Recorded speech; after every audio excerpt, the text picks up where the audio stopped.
What do Jeremy Clarkson's arrest, farmer protests, and Elon Musk have in common? They're all part of a chilling pattern that Nigel Farage has exposed. Before we move on, I'd like to ask you a small favor. If you appreciate this content, please take a second to like this video and subscribe to the channel. Over 98% of you watch the videos. Without subscribing, it costs you nothing, but it makes a huge difference to us. So did you click the subscribe button? Great, thank you so much. Now back to the video. Keir Starmer's government claims to be protecting the people, but their actions tell a different story. As we peel back the layers of this political onion, you'll see how your freedoms are being stripped away one policy at a time. Jeremy Clarkson's arrest sent shockwaves through British media. The former Top Gear host, known for his outspoken views, found himself in handcuffs outside his Oxfordshire home. Official statements claim it was a routine matter, but whispers of political motivation spread like wildfire.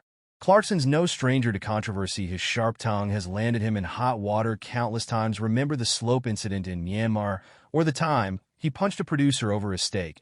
But this time feels different. The timing is suspicious, coming just days after Clarkson's scathing critique of Starmer's agricultural policies. Public reaction has been mixed. Clarkson supporters cry foul, seeing this as an attempt to silence a vocal critic. Others argue it's just comeuppance for years of inflammatory remarks. But one thing's clear: this arrest has reignited debates about free speech in the UK. The government insists there's no connection between Clarkson's arrest and his recent comments, but skeptics point to a pattern of increased pressure on media figures who challenge the official narrative. It's not just Clarkson. We've seen similar treatment of journalists and commentators who dare to question government policies. Enter Nigel Farage. The Brexit champion has thrown his weight behind Clarkson, calling the arrest a disgrace and an attack on press freedom. Farage didn't mince words. This is what happens when you have a government that can't handle criticism.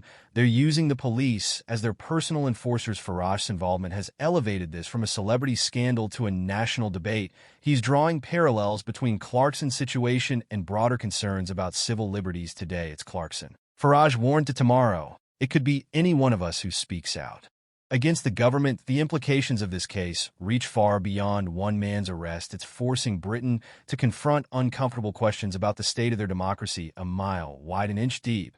But this is what we've talked about the real change that the UK needs, which is a system that is not the first past the post scenario anymore. I mean, the whole thing's absolutely bonkers, and it needs to be reformed along with much else. In our country, for every single Labour MP, there are 34,000 votes. Right, for every Reform MP, there are 8,815 th000 votes. How thin is the line between maintaining order and suppressing dissent? Are we witnessing the erosion of heart of freedoms, or is this just sensationalism? As we dig deeper into this story, we'll uncover surprising connections. The Clarkson case is just one piece of a larger puzzle that includes farmer protests, inheritance tax debates, and even international figures like Elon Musk weighing in on UK politics. The ground is shifting beneath our feet, and the consequences could reshape Britain's political landscape for years to come. While media attention focused on Clarkson's arrest, a storm was brewing in the countryside. Starmer's inheritance tax changes might seem like dry policy on paper, but they've ignited a powder keg of rural resentment. The question is, are these farmers overreacting, or do they see a threat the rest of us have missed? The scenes in London were extraordinary. Thousands of farmers, estimates ranging up to 20,000, descended on the capital in a convoy of tractors. Their message was clear, plastered across signs reading, "The final straw and tax war will break up farms, no food." Even Jeremy Clarkson joined the fray, holding a sign that proclaimed, "With our farmers." This wasn't just another protest. It was a desperate cry from the heart of rural Britain. At the center of this fury is this proposed inheritance tax changes. The government claims these adjustments will only affect a small number of wealthy landowners, but farmers paint a very different picture. They argue that this tax could tear apart family farms that have been passed down for generations. The National Farmers Union warns that smaller farms, already struggling with rising costs and unpredictable weather, could be hit hardest. This disconnect between government assurances and farmer fears highlights a growing chasm between urban policy makers and rural communities. Farmers feel their voices are being drowned out, their concerns dismissed by politicians who don't understand the realities of agricultural life. It's a sentiment that echoes through Britain's farming history, where policy changes have often led to unrest and protest. Starr's response to the protests has done little to quell the anger. His attempts to reassure farmers have fallen flat, with many accusing him of being out of touch with rural issues. This perception isn't helped by the fact that many urban dwellers seem unaware of the vital role farming plays in